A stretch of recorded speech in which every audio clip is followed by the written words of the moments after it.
Professor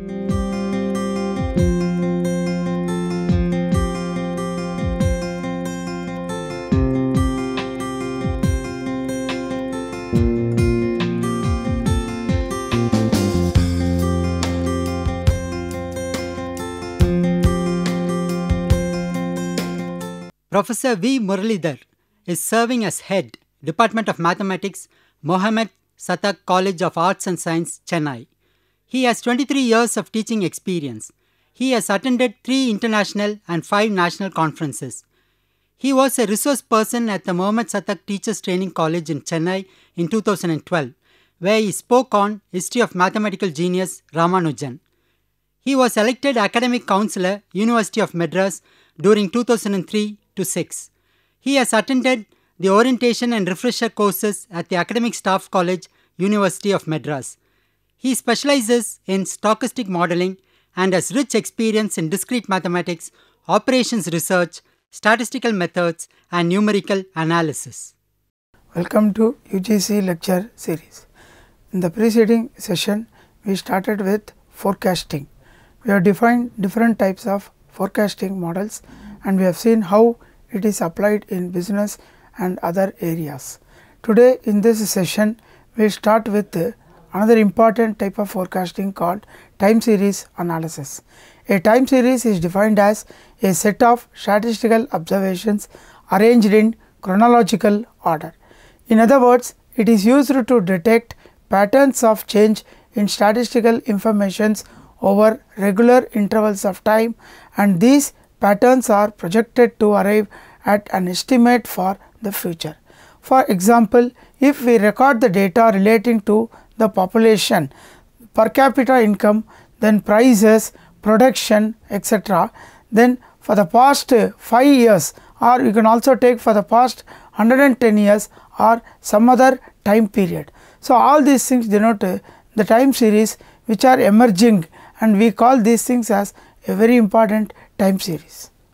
Next, how we use this time series analysis. So, we will see some of the important utility of time series. Analysis of time series is of great significance not only to economists and businessmen, but also to the scientist, astronomist, geologist, sociologist, biologist, etc.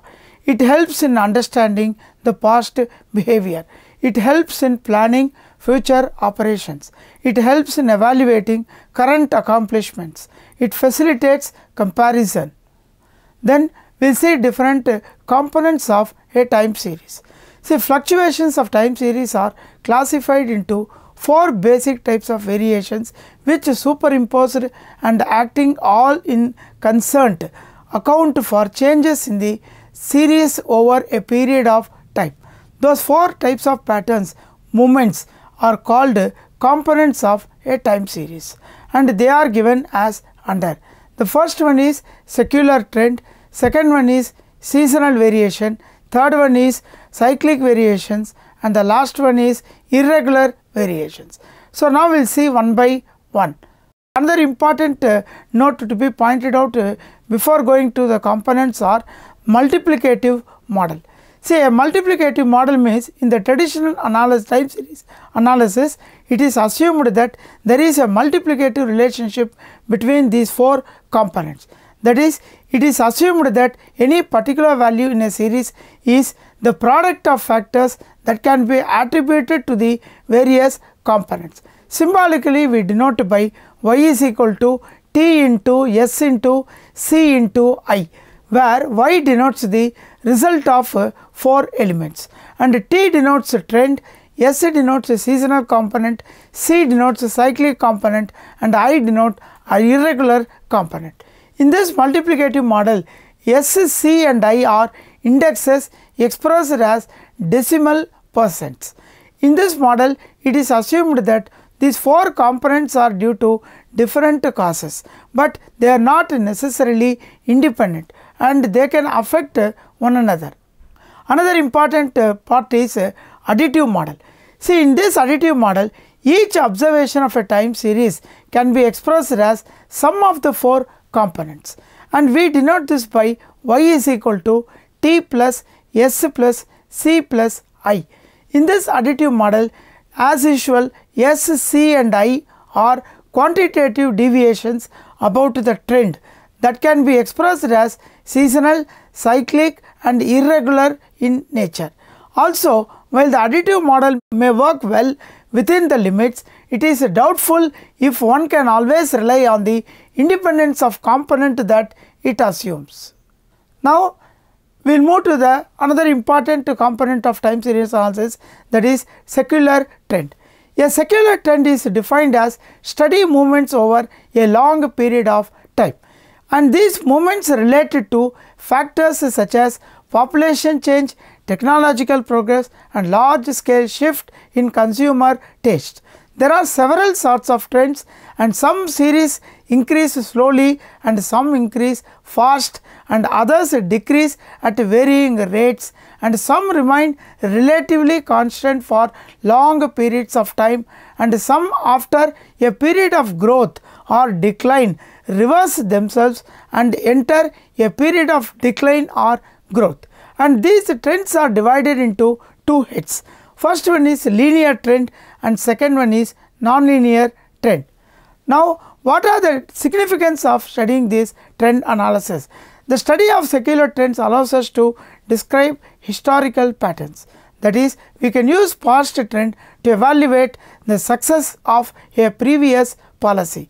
The study of a secular trend permits us to project past patterns or trend into the future. That is, the knowledge of the past can tell us a great deal about future. The trend component can be eliminated from the time series, and by eliminating trend, it becomes easier to study the other three components like seasonal, cyclical and irregular variations. Now, second thing, we will move to another important component of time series called seasonal variations.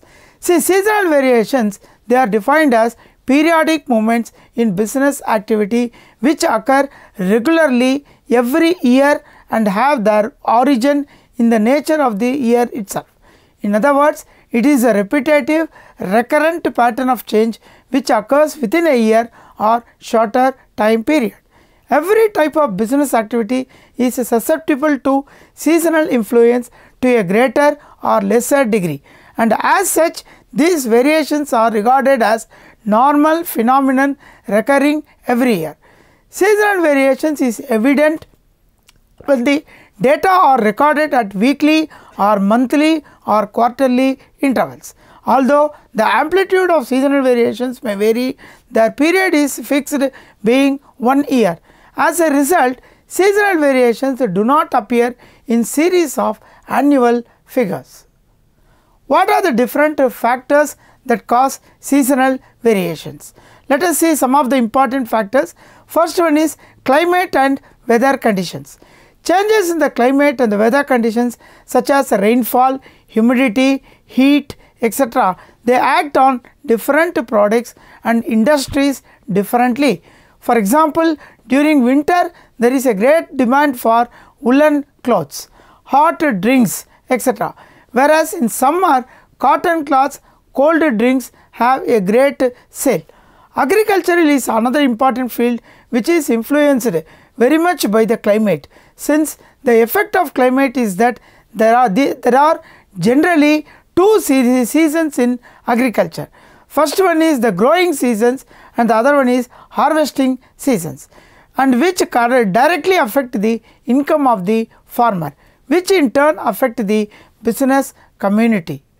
What are the different customs, traditions and habits that we have in these things? Apart from the natural weather conditions responsible for seasonal variations in time series, customs, traditions and habits also have their very important impact in time series. For example, on certain festival occasions like Dasara, Christmas, Diwali, etc., there is a big demand for sweets, clothes, and also there is a large demand for cash before the festivals, because people need money for shopping and gifts, etc. On the first of every month there are heavy withdrawals and bankers have to keep lots of cash to meet the possible demand on the basis of last month experience. And what are the various remedial measures that we need? First one is seasonal variations must be measured to facilitate the study of other type of variations based on adequate statistical measures of seasonal patterns.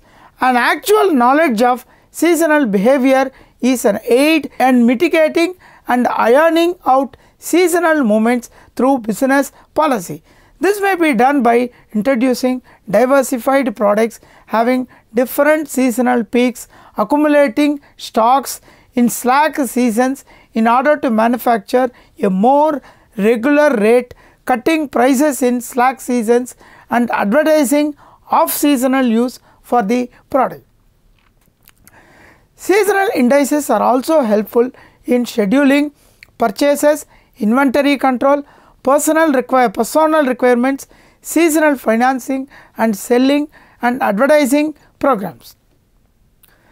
Next, another important component of time series is cyclical variations. So here cyclical variations are defined as long-term movements that represents consistently recurring rises and declines in activity. In other words, cyclical fluctuations are recurrent up and down movements around secular trend levels which have a duration anywhere from 2 to 15 years. A business cycle consists of the recurrence of up and down movements of business activity from the some sort of statistical trend or normal, which means some kind of statistical average. And now we will see 4 important phases of any business cycle. First one is prosperity, second one is a decline, and third one is a depression, and the last one is improvement. Each phase changes gradually into a phase which follows it in the order given below. First one is prosperity phase. So if you take business analysis, in this prosperity phase, the public is optimistic business which is booming and the prices are high and the profits are easily made. There is considerable expansion of business activity which leads to an overall development. We call this as prosperity phase. Second one is decline phase. Decline phase means it is the very difficult moment to secular which delivers, and there is a shortage of transportation facility which has a tendency to cause large inventories to be accumulated during the time of highest prices. Wages increases and labor efficiency decreases. The strong demand for money causes interest rate to rise to a high level, while the bankers get doubt to the advisability of granting further loans. This situation causes businessmen to make prior concessions in order to secure the necessary cash. Then follows the expectation of further fluctuations and the situation becomes worse instead of better. Buyers wait for lower prices and all these leads to a decline in business activity. Second one is the period of pessimism. Then follows the period of pessimism in trade and industry. Factories close, business fail, and there is a widespread unemployment while the wages and prices are very low. And the period of depression. The above conditions characterizes the period of depression. And then you have period of improvement.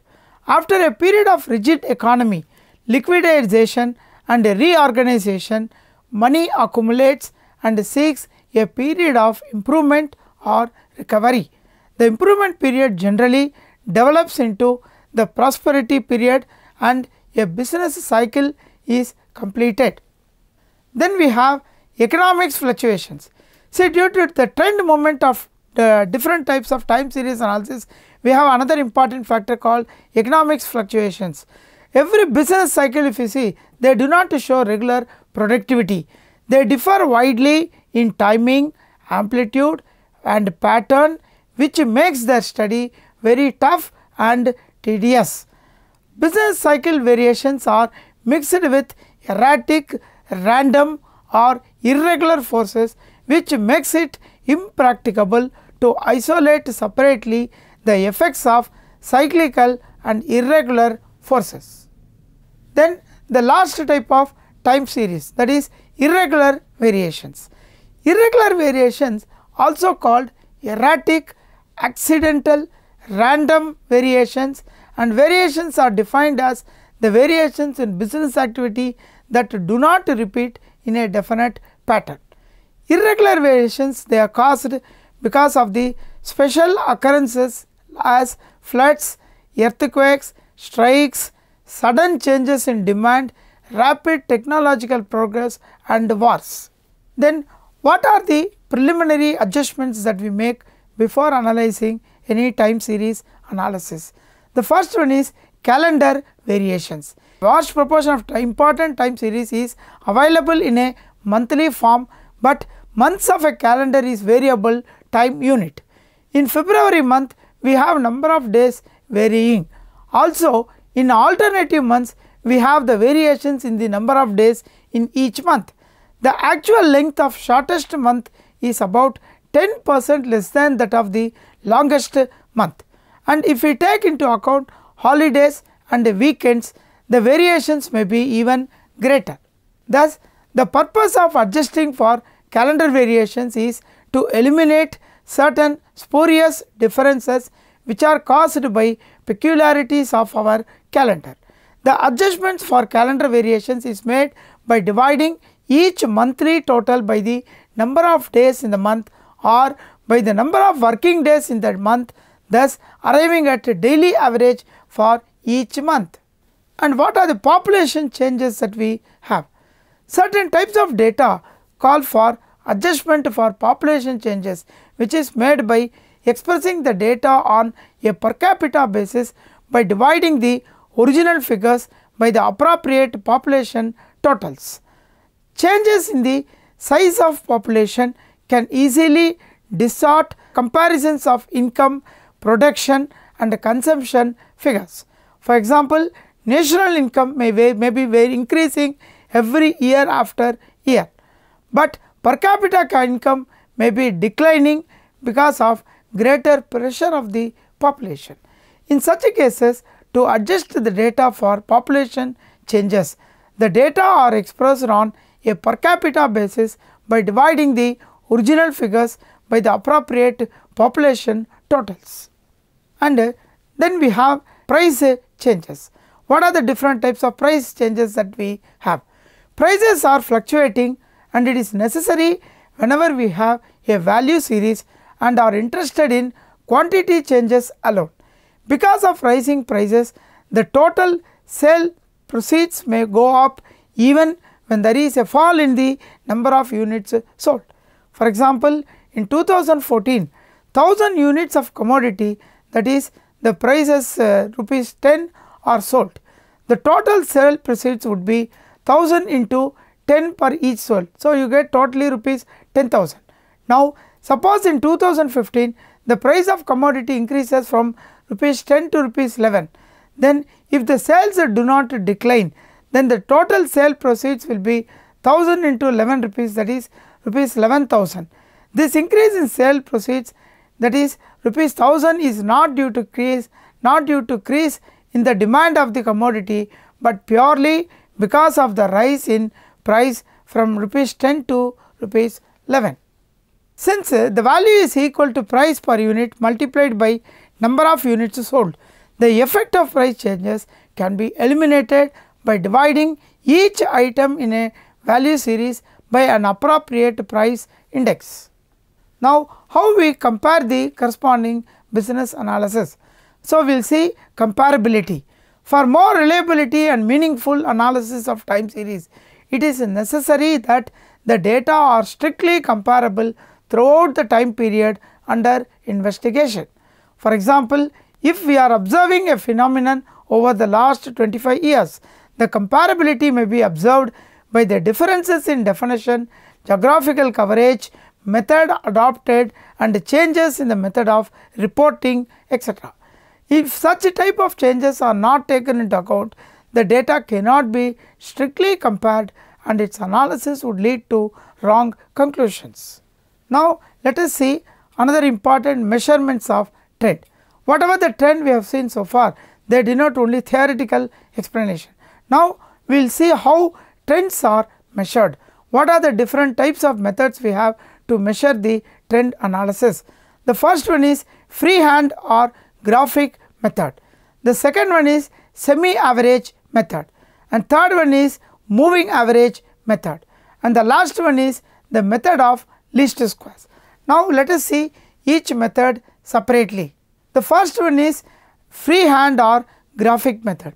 See, this is an important method which is very simple to follow and easy to compute and draw the diagram for the given data, which will be helpful to assess the corresponding data. This is the simplest method of studying the trend, and the procedure are given as follows. In the first step, you have to plot the time series on a graph sheet. Step 2, examine carefully the direction of the trend based on the plotted information in terms of dots.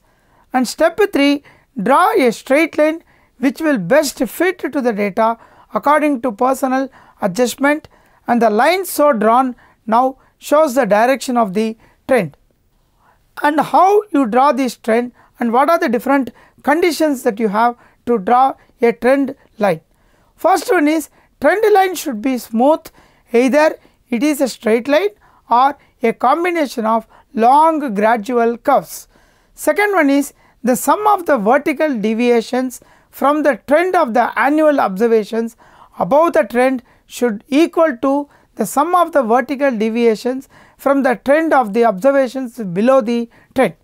Third one is, the sum of the squares of vertical deviations of the observations from the trend should be least.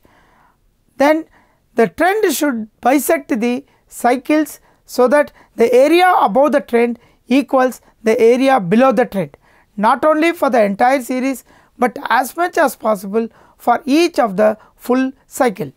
And what are the different merits and demerits of this freehand method? And merits are, this is the simplest method of measuring the trend.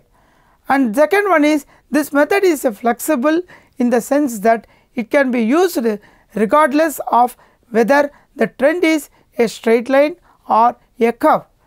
And what are the disadvantages or demerits of trend? First one is, this method is highly subjective because the trend line depends on the personal judgment of the investigator, who must be skilled and experienced. An inexperienced person cannot draw a correct trend line. And second one is, since this method is subjective, it cannot have much value if it is used as a basis for predictions. And the third one is, this method is time consuming. And let us see the following example of a simple trend line.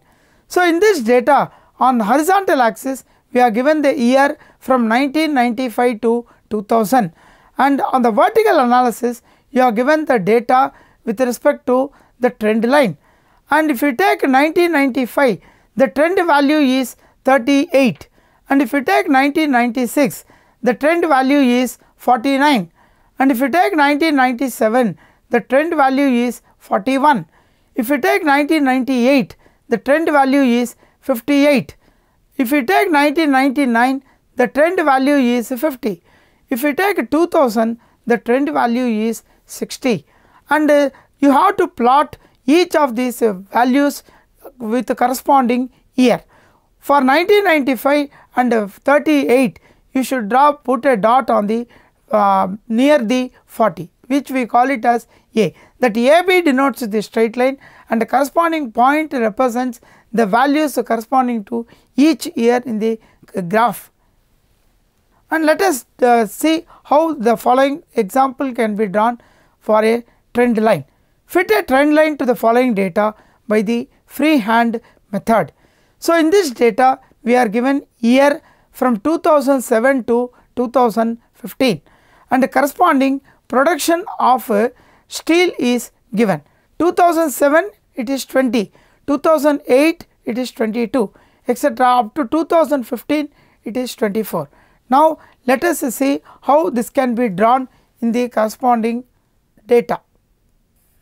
So, let us draw graph for the about freehand method. Horizontal axis we take year and vertical axis we take the production, and year we take from 2007, 2008, 2009, 2010, 2011, 2012, 2013, 2014, 2015. Correspondingly, the production we take the maximum value is 25. So, we take 5, 10, 15, 20, 25 and 30. So, for 2007 it is 20. So, we plot somewhere here. For 2008, 22. Next 24, 2009. 21, 2010. Then 23, 2011, 23. 25, 2012. 23, 2013. 26, 2014. And 24 for 2015. So, we have, if you join points, you get the corresponding curve like this, and you will put an average of trend value by drawing a straight line, which will give you the corresponding trend line.